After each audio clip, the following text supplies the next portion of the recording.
আজকে বেশ সকালে উঠেই ঘর পরিষ্কার করে নিলাম, মানে ঘরের ঝুল ঝাড়লাম, ঘর ঝাড় দেওয়া মোছা সবটা করেই তারপর স্নান পুজো সেরে আমার বর বাজার নিয়ে আসলো। সেগুলো তুলে মাছ কেটে বেছে রান্না করা সবটাই একা হাতে ওই 11টার মধ্যেই সব কমপ্লিট করে ফেলেছি। এই যে ঝুলটা হয় না, আমি ওটা মাঝে মধ্যেই হয়তো বসে রয়েছি, কোনো রকম কাজ নেই, ওই একটু ঝেড়ে নিলাম, এভাবেই করি। তবে কিছুদিন ধরে সবার একটু শরীর খারাপ থাকায় কয়েকদিন ধরে ঝুলটা ঝাড়া হচ্ছিল না। আর একদম রাস্তার পাশে ঘর তো এত ধুলোবালি হয়, যদি এখন পরিষ্কার করি একটু পরেই দেখবো ধুলো ভরে গেছে। তো আমি যদি সেটার পেছনে সারা দিন যাই, সারা দিন আমার পরিষ্কার করতে করতেই চলে যাবে।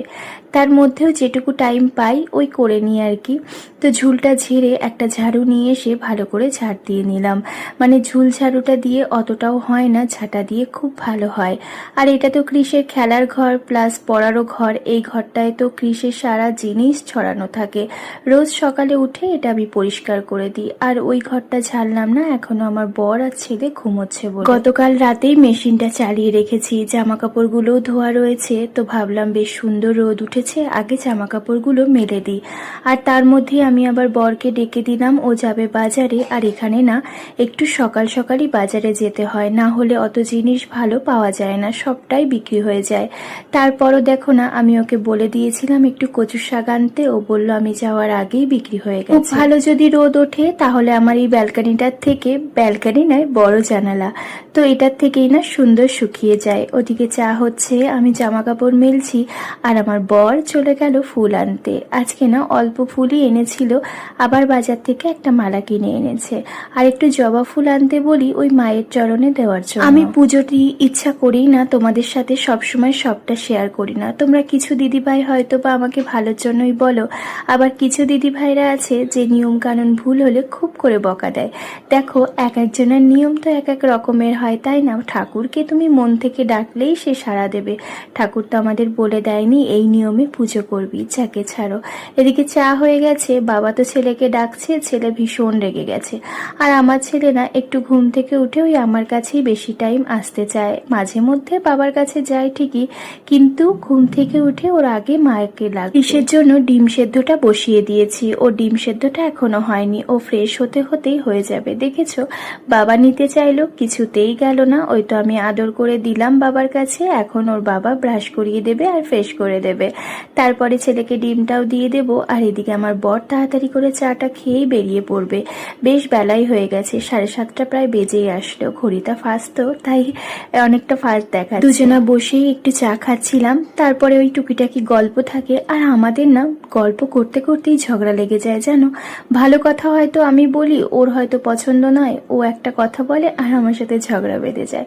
তবে ঝগড়াটা বেশিক্ষণ থাকে না। এই তো আমার বর চলে গেল বাজারে, ছেলেকে দিয়ে দিলাম ছেলের খাবার। সকাল থেকে চা করা হয়েছে, তারপর ছেলে ডিম সেদ্ধ, বেশ কয়েকটা বাসনও রয়ে গেছে। আর আমার না ওই রান্না করতে ঢুকে একগাদা বাসন দেখবো রান্নাঘরে, আমার ভালো লাগে না, তাই ভাবলাম রান্নাঘরটা আগে ক্লিন করি। গাছগুলোর জলটা না আমি মাঝে মধ্যেই পাল্টে দিই, তাকে আমি মাঝে মধ্যেই এভাবে পরিষ্কার করি। ওই সপ্তাহে 2 দিন তো করেই থাকি। ভিম লিকুইড খানিকটা দিয়ে দিই, আর তার মধ্যে খাবার সোডা দিয়ে বেশ অনেকক্ষণ এইভাবে মাখিয়ে রেখে দিই। ততক্ষণ আমি বাকি কাজগুলো ঘর থেকে বেরিয়েই টয়লেট, তার সাথেই রয়েছে একটা এরকম বেসিন যেখানে হাত মুখ ধোয়া হয়।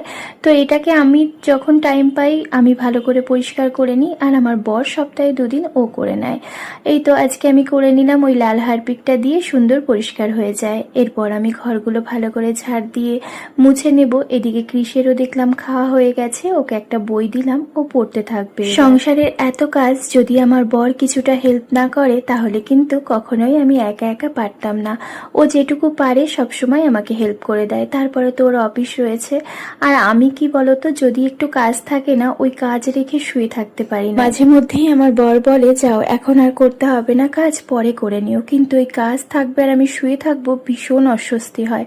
আমার মনে হয় সমস্ত কাজ একদম সেরে আমি একদম শুয়ে থাকবো, আমার কোনো কাজের তাড়া থাকবে না। এই করতে গিয়ে বেশ অনেকটা সময় এই ঘরের কাজে কাজের পেছনে আমি লাগিয়ে ফেলি। এই তো ঘরটাও মোছা হয়ে গেল। এবার সিঙ্কটা খুব ভালো করে ওই তারের কসবাইট গুলো হয় না, সেটা দিয়ে মেজে নেব। দেখেছো একদম নতুনের মতো হয়ে গেছে। এদিকে ফিল্টারের জলটাও শেষ হয়ে গেছিল, ফিল্টারের জলটা ভরে দিলাম আর একটু ছোলার ডাল ভিজিয়ে রেখে এবার যাব আমি স্নান করতে।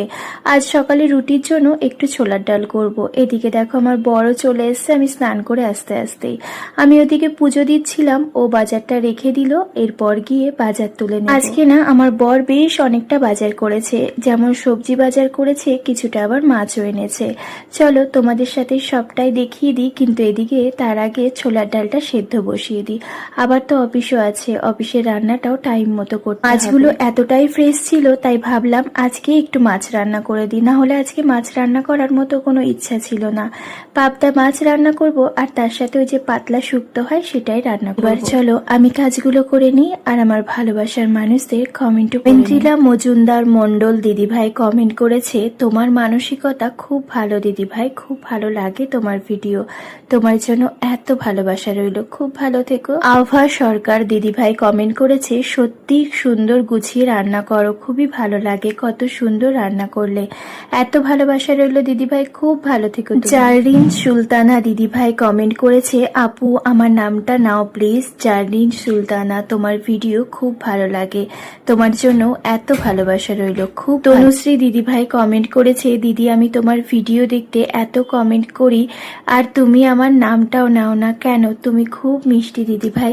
এই তো তোমার নাম নিয়ে নিলাম, তোমার কমেন্টটা হয়তো আমি দেখিনি গো, ভালোবাসা নিয়ে। ঘরের রান্না এই আইডি থেকে এক দিদিভাই কমেন্ট করেছে, তোমার ভিডিও দেখলে মনে অন্যরকম শান্তি লাগে, সত্যি শান্তি লাগে তো, এত ভালোবাসা নিও গো, খুব ভালো। পূজা সাহা দিদিভাই কমেন্ট করেছে, আমি তোমার প্রতিটা ভিডিও দেখি আর কমেন্ট করি আর ভাবি কখন তোমার ওই সুন্দর ভয়েসে আমার নামটা নেবে, সত্যি সুন্দর ভয়েস তো দিদিভাই, খুব ভালো থেকো তুমি, আর এত সুন্দর কমেন্ট করার জন্য ভালোবাসা। ওরা চক্রবর্তী দিদিভাই কমেন্ট করেছে, কেমন আছো, আমি মালদা থেকে ব্লগ দেখি, খুব ভালো লাগে তোমার ভিডিও, প্রথম কমেন্ট করলাম, আমার নাম নিও।